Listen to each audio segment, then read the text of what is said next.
y con el compromiso de los distintos actores sociales, políticos, y así juega un rol fundamental los medios de comunicación. Y sí, volviendo a los medios de comunicación, Moraz, quiero tirarle de nuevo una opinión de un oyente, porque me gustaría precisar un poquito sobre el rol de los medios de comunicación. Yo personalmente no estoy diciendo que no se deba informar y que se deba ocultar información, pero le tiro esta nueva opinión para escucharla a usted. Alguien dice acá, hay que barrer para abajo de la alfombra, según ustedes, no informar, que aquí no pasa nada. Si es una realidad, la sociedad tiene que saberlo sin anestesia. No sé, Moraz, me imagino que hay precisiones para hacer aquí sobre la diferencia entre informar y esto que estamos hablando, que es otra cosa distinta, ¿no? Exactamente, era lo que le iba a decir. Una cosa es informar y otra cosa es el manejo que se hace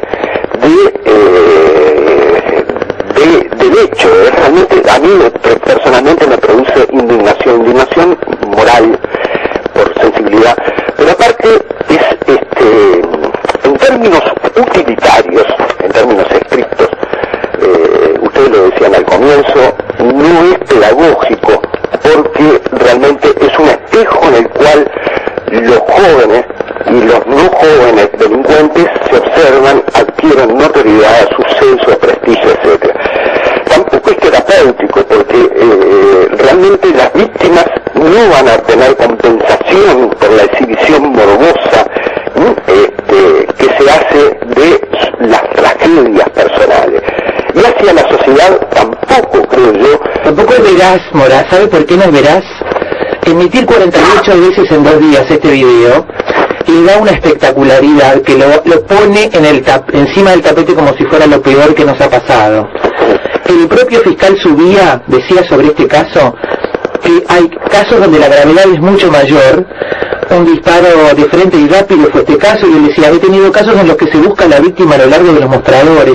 La víctima, como una serpiente, trata de evadirse y el menor la busca y le tira un disparo desde arriba que atraviesa la espalda, dice Subía.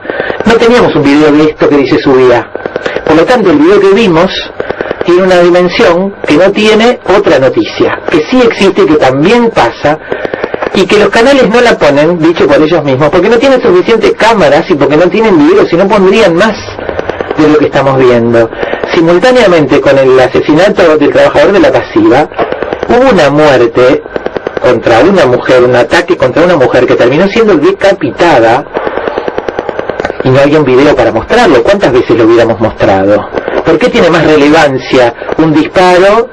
Yo no digo que una muerte sea más grave que otra, ¿no? Pero ¿por qué tiene más relevancia un disparo que un crimen donde una persona, un hombre mata a una mujer porque la mujer no lo quería y la degüella y la decapita? ¿Por qué? Simplemente porque en un caso tenemos un video y en el otro no. Es tan falaz como resumen de la realidad que cada vez me preocupa más. Usted sabe, era la segunda parte del... Me adelanté, perdón. Exactamente a eso iba. En Uruguay tenemos una victimización, lo que yo llamo una victimización diferencial, o sea, destacamos determinados tipos de muertes. Uno va a decir, el dolor de la víctima es respetable, muy legítimo, con todo el derecho que tienen de manifestar, de exigir justicia, eso sin duda. Ahora bien, dicho eso, también es cierto que no le ponemos el micrófono a un familiar de alguien que es asesinado en un accidente de tránsito, porque digamos la verdad, hay conductores que cometen homicidio, ya que conducen en estado etílico, desrespetan la norma y matan a una persona en un accidente de tránsito. En definitiva se convierte en homicidio culposo, no tuvo la intención, pero en definitiva es un homicidio. No le ponemos el micrófono a un familiar de alguien que falleció 2 horas antes para decirle qué opina del hecho y qué habría que hacer con el infractor de esa norma de tránsito. No sé si me explico. Sí, claramente. Realmente hay muchísima gente joven que está muriendo por la imprudencia, por el mal manejo, por esa violencia que ustedes mencionaban hace un rato, que traspasa a toda la sociedad uruguaya, no solo a los sectores más pobres y más jóvenes, y es víctima también, y es mucho más víctima, porque mueren más de 300 personas en accidentes de tránsito, la inmensa mayoría de las personas son gente joven, es una de las causas principales de mortalidad entre los más jóvenes, los accidentes de tránsito, y esa tragedia no adquiere el ribete que adquiere otro tipo de tragedia.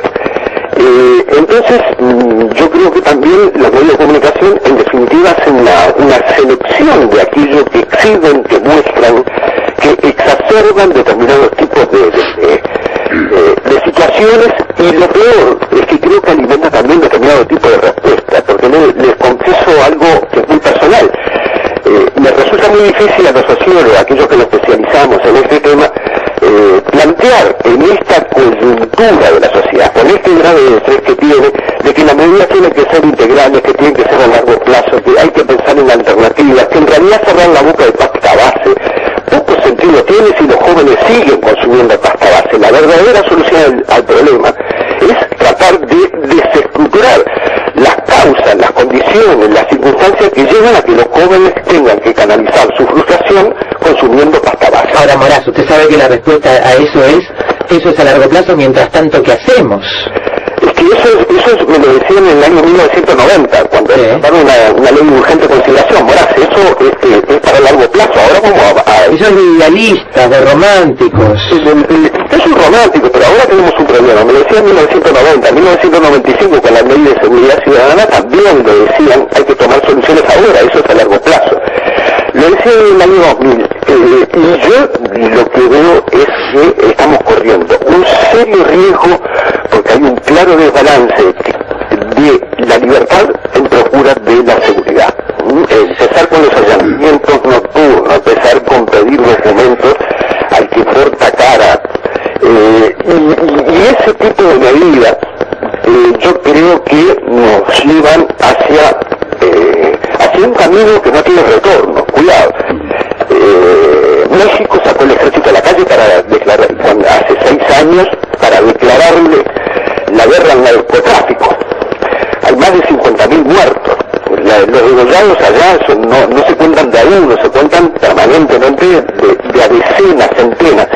El propio presidente Calderón, en la última cumbre de las Américas, propuso revertir esa política porque fue absolutamente fracasada. Encontró como aliado al presidente Santos, el presidente de Colombia. Sí, pero ¿no le parece que hay, me parece que hay una diferencia allí? Porque en México me parece que la realidad que está golpeando en la cara de la sociedad mexicana todos los días tiene una pata metida justamente en el poder político. Es decir, digamos que las grandes organizaciones de narcotráfico se han envalentonado de tal modo porque de alguna u otra manera tuvieron su apoyo y hasta lo tienen en el poder político. No sé si está de acuerdo con eso, Moraz. Sí, y se acentuó esa tendencia a partir justamente de la declaración de la guerra, porque ya no fue solo el poder político, empezaron a ser los generales los corruptos. Claro. A mí me preocupan cuando el ejército habla de salir de sacar el ejército a la calle, ¿qué va a pasar, no? Dicho en forma breve, porque México ya lo hizo y ahora tiene un grave problema en la corrupción a todos los niveles, además del sistema político que siempre fue bastante corrupto, ahora tiene un problema de corrupción en los altos mandos del ejército. Hay un dicho que es muy gracioso, muy sintético, que dice que no hay general que resista un cañonazo de $1.000.000. Claro. Y es un dicho mexicano, no a partir de esto, sino ya es un antiguo dicho, pero ningún general resiste un cañonazo de $1.000.000. Entonces, es cierto que son realidades totalmente distintas. Pero donde además, donde arrastra, México es un país que arrastra una corrupción institucionalizada prácticamente desde hace décadas.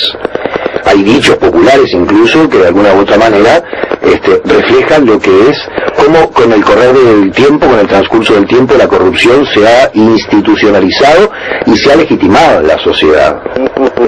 Hasta el oficial de policía que lo para en la calle por una cuestión de tránsito, hay una frase que el policía siempre le dice al conductor al cual va a sancionar, eleve su criterio. Cuando le dice eleve su criterio, le dice la coima que me está dando es poca. Hasta lo que hizo el PRI, el Partido Revolucionario Institucional, cuando hizo caer un sistema informático en elecciones, porque entendía que no había otra fuerza política que estuviera en condiciones de gobernar México en ese momento. En fin. La verdad es que es una charla fantástica, pero no tenemos más tiempo hoy, vamos a tener que seguir con ella.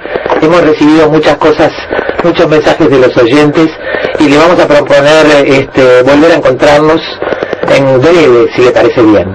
Sí, como no, por supuesto, las órdenes de temas complejos para tratarlos en profundidad y con mucho tiempo. Muchas gracias por la invitación. Hasta pronto, Hasta pronto.